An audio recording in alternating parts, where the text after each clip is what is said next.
This is part 2 of our March 2018 challenge, the Finesse backup. We're going to review the multi-signal first. Reach across with the outside hand. Run it gently toward the halter to a point of contact to which the horse responds, and turn to face the horse's tail. Release the rope and click the instant the horse shifts back. Deliver the treat. On the horse's right side, add your back voice signal as well. So we have hand, orientation, the breath in, the energy up, intent, voice, all working together. When it's smooth using a corner, as in clip 1, use just a fence. Have the lead rope in the hand nearest the horse. Reach across with your outside hand to begin the backup multi-signal.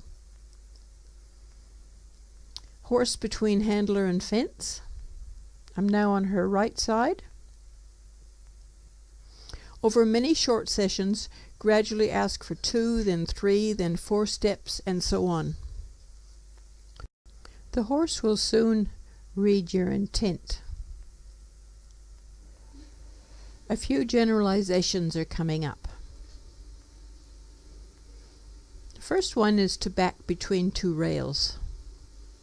Lead the horse through first and ask for a halt, and then ask for the backup with all your signals. At first, click and treat a couple of steps, then ask again. At some point, you won't need rope or halter pressure anymore.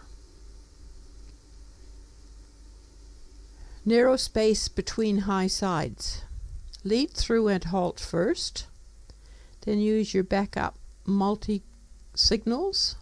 At first, click and treat for a couple of steps, then ask again. Keep everything slow and calm. We're going to look at backing corners.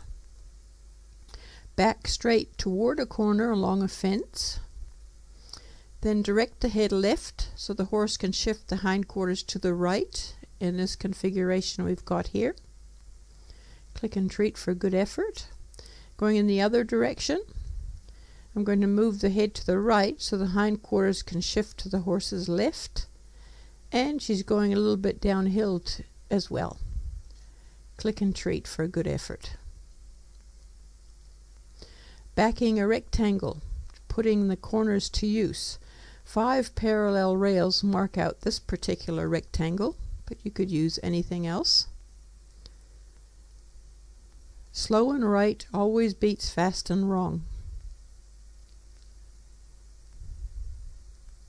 When she stalls out there, I quietly just ask again.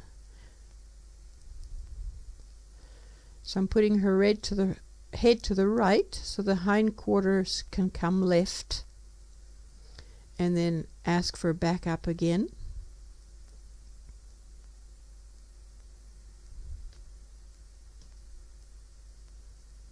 I asked for the turn a little bit too soon, or I wasn't very clear, or both. And then we overcorrected and had to adjust our line of travel. Asking for the backup again. And now she gets into the flow of it.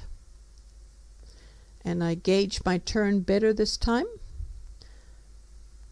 Moving her head to the right so the hindquarter can move left. Asking for a little more backup. She's wondering if I want her to straddle the rail because we've been doing that a lot lately. So she's just asking a question there. Head to the right so the hindquarter can go left. When first teaching this, I would click and treat after each turn and use a much smaller square.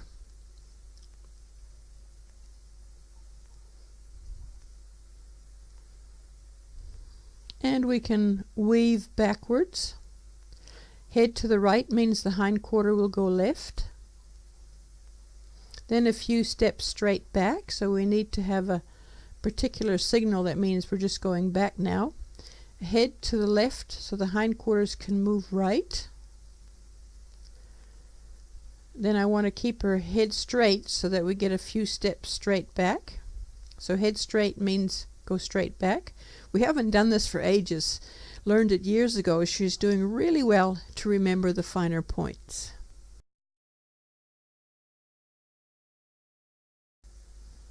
Now a few steps straight back. Head to her left so the hindquarters can come to the right. But oops, it was my pilot error. But we give her a click and a treat for a really good effort.